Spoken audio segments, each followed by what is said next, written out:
श्री सत्यनारायण भगवान की जय। श्री कमल नयन भगवान की जय। आइए अब दूसरे अध्याय की कथा का रसपान करते हैं। सूत जी बोले, हे ऋषियों, जिसने पहले समय में इस व्रत को किया था उसका इतिहास कहता हूँ, ध्यान से सुनो। सुंदर काशीपुरी नगरी में एक अत्यंत निर्धन ब्राह्मण रहता था। भूख प्यास से परेशान वह धरती पर घूमता रहता था। ब्राह्मणों से प्रेम करने वाले भगवान ने एक दिन ब्राह्मण का वेश धारण कर उसके पास जाकर पूछा, अर्थात विष्णु भगवान जिन्हें ब्राह्मण बहुत प्रिय हैं, विष्णु भगवान को ब्राह्मणों से अत्यंत प्रेम है।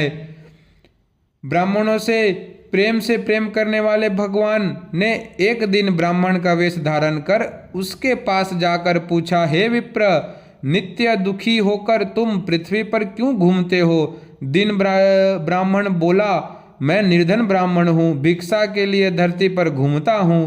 हे भगवान, यदि आप इसका कोई उपाय जानते हो तो बताइए। वृद्ध ब्राह्मण कहता है कि श्री सत्यनारायण भगवान मनोवांछित फल देने वाले हैं, इसलिए तुम उनका पूजन करो। इसे करने से मनुष्य सभी दुखों से मुक्त हो जाता है।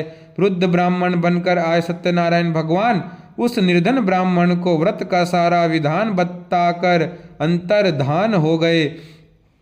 ब्राह्मण मन ही मन सोचने लगा कि जिस व्रत को वृद्ध ब्राह्मण करने को कह गया है उसे मैं अवश्य करूँगा। यह निश्चय करने के बाद उसे रात में नींद नहीं आई।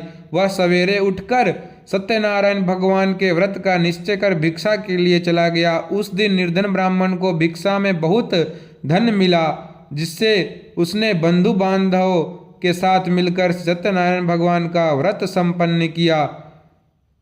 भक्तों, जो भी भगवान का पूजन करने का मन में संकल्प करता है उसे भगवान धन अवश्य दिलाते हैं, उसे धन की प्राप्ति अवश्य हो जाती है। बस अपने मन में संकल्प करें कि मुझे भगवान का पूजन करना है, आपके पास भगवान धन अवश्य भेजेंगे। आपको कहीं ना कहीं से धन की प्राप्ति अवश्य होगी।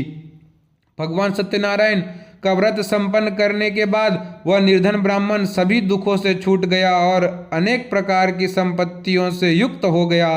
उसी समय से यह ब्राह्मण हर मास व्रत को करने लगा। इस तरह से सत्यनारायण भगवान के व्रत को जो मनुष्य करेगा वह सभी प्रकार के पापों से छूटकर मोक्ष को प्राप्त होगा। जो मनुष्य इस व्रत को करेगा वह भी सभी दुखों से मुक्त हो जाएगा। सूत जी बोले कि इस तरह से नारद जी से नारायण जी का कहा हुआ श्री सत्यनारायण व्रत को मैंने तुमसे कहा है। हे विप्रो, मैं अब और क्या कहूँ? आपको और क्या सुनने की इच्छा है? संसार में उस विप्र से सुनकर और किस किस ने इस व्रत को किया, हम सब इस बात को सुनना चाहते हैं।